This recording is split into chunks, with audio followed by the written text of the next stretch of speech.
La découvrabilité suppose que nous avons la maîtrise de ce que nous produisons comme contenu culturel et que nous avons des mécanismes nécessaires pour pouvoir protéger cette production dans un monde du numérique qui va très vite et qui n'attend pas, et que nous avons aussi des leviers nécessaires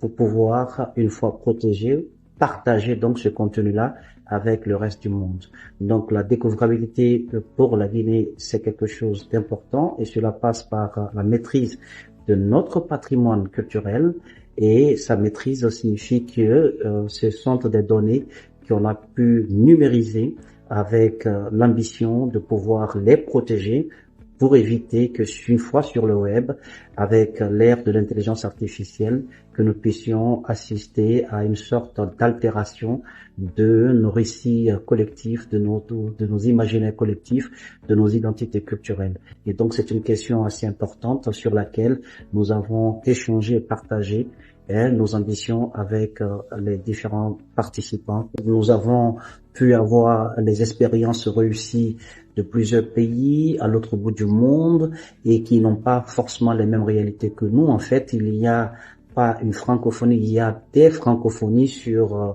la question de la culture, parce que ce sont des identités propres qui s'attachent à des communautés dans des endroits reculés les uns des autres. Donc c'est une pluralité et qui constitue la véritable force donc de cette grande famille. Et donc pour moi c'était très important, intéressant d'échanger avec des homologues d'autres pays pour avoir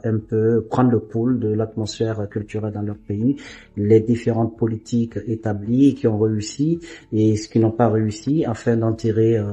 toutes les leçons et voir dans quelle mesure on peut, dans une volonté d'échange de bons procédés,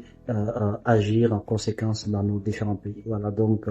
l'importance de ces échanges avec des homologues venus d'autres contrées.